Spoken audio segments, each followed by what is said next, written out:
Hi friends, ఈరోజు మా తోటలోకి వెళ్ళి పావు కిలో కాకరకాయ తీసుకొచ్చాను.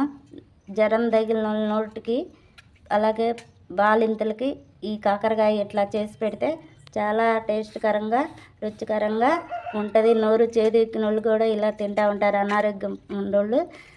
వీటికి ఎంతో రుచికరంగా కారం పట్టించి శనగపప్పుల పొడి, శనగిత్తనాల పొడి, కారం, ఎల్లిపాయలు మొత్తం పొడి చేసి వీటికి పట్టించి ఫ్రై చేసుకుంటే ఎంతో రుచికరంగా టేస్ట్గా ఉండిద్ది ఫ్రెండ్స్.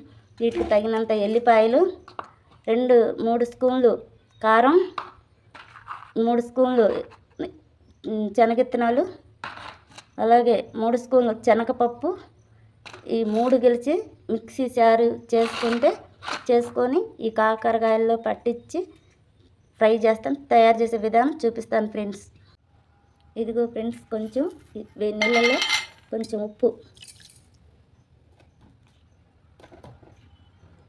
చిటికెడు పసుపు చేసి ఇలా చాకుతో ఇలా మధ్యలో హోల్ కోసి ఇక ఉప్పు నీళ్ళు పసుపు నీళ్ళలో కొంచెంసేపు ఉంటే సేదు ఇరిగిపోయిద్ది.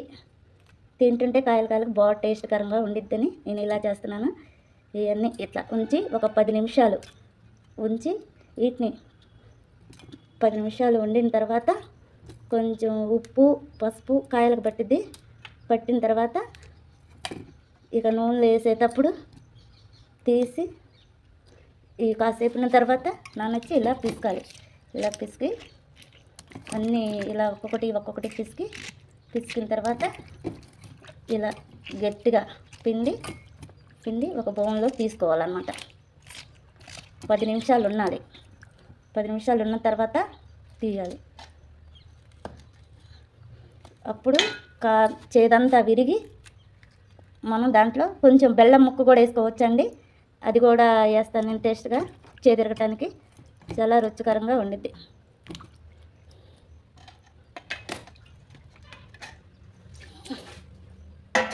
బాగా 10 నిమిషాలు ఇట్లా ఉంచి నీళ్ళల్లో ఉప్పు పసుపు వేసిన నీళ్ళలో ఇలా ఉంచి తర్వాత ఒక్కొక్కటి ఇలా పెట్టుకొని పిండుకోవాలి. ఏమన్నా మొత్తం పోతే టేస్ట్కరంగా ఉండుద్ది. ఇలా మొత్తం ఒక్కొక్కటి ఇలా కడుక్కోవాలి. హాయ్ ఫ్రెండ్స్, ఇది కాకరకాయ కూర తయారు చేసే విధానం. ఈ కప్పు నిండా నూనె, ఎందుకంటే కాకరకాయలకి నూనె చాలా పట్టింది కనుక. కప్పు నిండా నూనె వేడెక్కిన తర్వాత ఇందులో తిరగమాత వేసేయాలి. కొంచెం నేను కారంలో దంచేటప్పుడు జీలకర్ర వేయండి. ఇలాగ నూనె పోపులోనే వేస్తాను. చిటికెడు స్పూను జీలకర్ర, 2 ఎండుమిర్చి, కొంచెం కరివేపాకు లోపలంలో పెట్టండి. ఇలా లోపలంలో పెట్టాలండి. అన్నీ వేగిన తర్వాత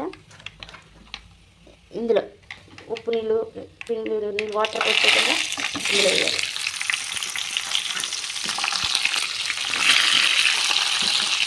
వేస్తే చిన్నగా చిందులు పడతా ఉంటాయి నీళ్ళు కాబట్టి ఇదంతా అడుగంటకుండా ఇలా తిప్పుతూ ఉండాలి. మళ్ళీ అడుగండి నల్లగా అయితే చేదుగా వచ్చింది. ఇలా తిప్పుతాం. ఇందులోకి కొంచెం పసుపు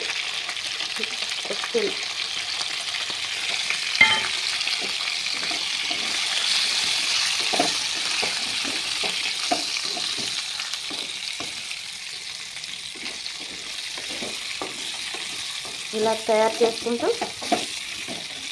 అడుగంటకుండా తిప్పుకుంటూ చేసి ఇలాగట అది మిక్సీ జార్లోకి శనగపప్పు, శనగిత్తనాలు, 2 స్పూన్ల కారం, మిక్సీ ఎల్లిపాయలు పొడి చేసుకొని మొత్తం అందులోకి మొక్కతే ఇది తింటుంటే జడం తగిలినట్టుకి కారంగా ఘాటుగా ఉప్పుగా చాలా టేస్టీకరంగా ఉంటుందండి. వేయించుకుంటేనే టమాటా వాసన వస్తుంది, గుమగుమలాడుగా ఎంత టేస్ట్కరంగా ఉండిద్ది. ఇదిగో ఫ్రెండ్స్, కారపొడి రెడీ. శనగపప్పు, శనగిత్తనాలు, ఎల్లుల్లిపాయలు, కారపొడి మిక్సీ జార్లో వేస్తున్నాను. కానీ నేనైతే రోటిలోనే తయారు చేసుకున్నాను. రోటిలోనే ఇది వేసుకుంటే ఎంతో టేస్ట్కరంగా, కారంగా ఉంటుంది. చాలా రుచికరంగా కూడా ఉంటుంది. ఈ కారపొడి అంత టేస్ట్గా ఉంటుంది. దీంట్లో వేసుకుంటే కొబ్బరి కూడా వేసుకోవచ్చు, బెల్లం కూడా వేసుకోవచ్చు, ఇంకా టేస్ట్గా ఉంటుంది. నేనైతే స్వీట్ తినబుద్ధి కాదు, అందుకని కారంగానే చేసుకున్నాను. ఇదిగో కాకరకాయ కూర దగ్గర పడింది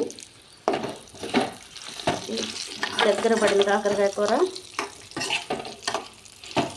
హెల్దీకి ఎంతో మంచిది. కొద్దిగా 2 నిమిషాలు చేయమని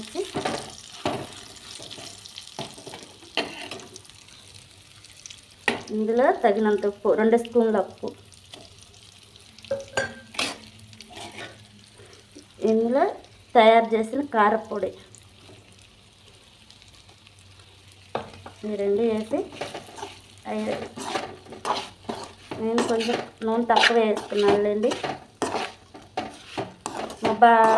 పిల్లలు ఆయిల్ ఎక్కువగా ఉంటే తిన్నారు.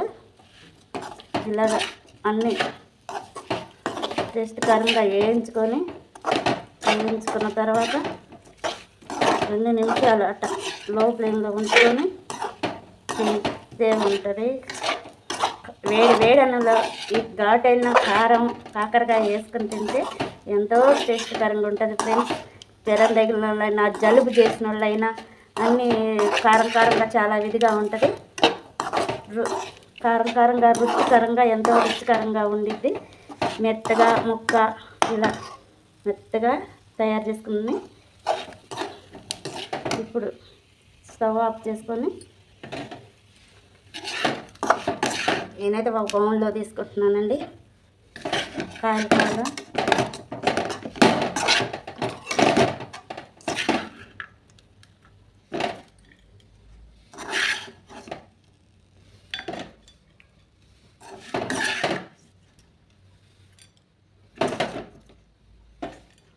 ఎంతో రుచికరంగా.